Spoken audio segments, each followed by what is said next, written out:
Opening with the queen's pawn controls the center and usually leads to a more positional development of the pieces. b6 is a cautious move, which looks to develop the light-squared bishop to b7 and to later undermine the center. e4 takes full control of the center and allows the light-squared bishop and queen to develop. That fianchettoed bishop is putting pressure on the diagonal. This defends a pawn that was under attack and had no defenders. You are threatening to tactically win a pawn. This kicks a knight. This offers a trade to your opponent.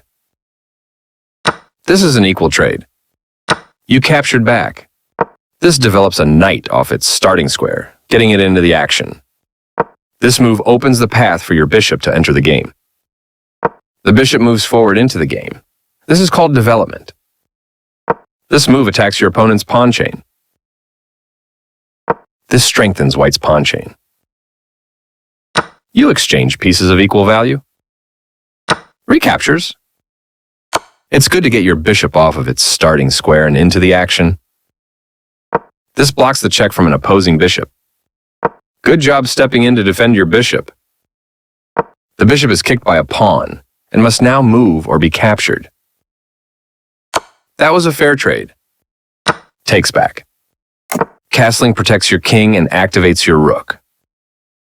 The rooks can see each other now, allowing them to provide mutual defense. Connected rooks can be very useful. The rook is now on an open file which helps control squares across the board. You apply pressure to your opponent's pawn chain. That's not a mistake, but it's not the best move either. You trade off equal material. Takes back. That was an even swap of material. Recaptures. There is no stopping you from winning a pawn with the right follow-up. This defends the attacked pawn.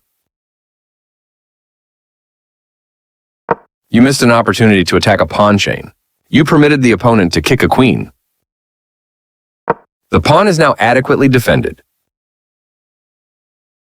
You are threatening to play checkmate. This wins time by threatening a queen and forcing it to move away. This moves your queen to a safer square. This wins a tempo by threatening a queen and forcing it to move away. You overlooked an opportunity to threaten checkmate. You allowed the opponent to pin a rook. This pins a rook, which restricts its mobility. You are threatening to eventually win material. Capturing that rook wins material. You are threatening to win a pawn through an eventual fork. This permits the opponent to win material by eventually checking the king away from its defense. With the right follow-up, you can check the king and win material. This permits the opponent to win material through a skewer. Nice skewer. That X-ray attack will win you material. This evades the check from the queen. You missed an opportunity to win material by checking the king away from its defense. This overlooks a better way to defend a pawn that was under attack. Good job, that's what I would have played too. This misses a much better move.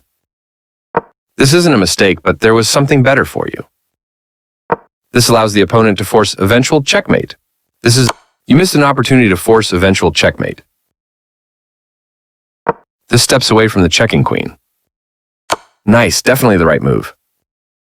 This permits the opponent to eventually win a queen. You overlooked an opportunity to tactically win a queen. This leads to losing a queen. This wins a queen. This evades the check from the rook. You continue the checkmate attack. This defends a pawn that was under attack and had no defenders. You're continuing down the road to checkmate. This captures a rook that checked the king. Your move gets closer to checkmate. You captured that free queen. This evades the check from the queen. You overlooked an opportunity to increase a bishop's scope by moving it to a better square. This is not the right idea. You missed an opportunity to increase a bishop's scope by moving it to a better square. This overlooks a better way to evade the check from the opposing queen. This allows the opponent to create a passed pawn. You made a passed pawn. This steps away from the checking queen. You missed an opportunity to win a rook through an eventual fork.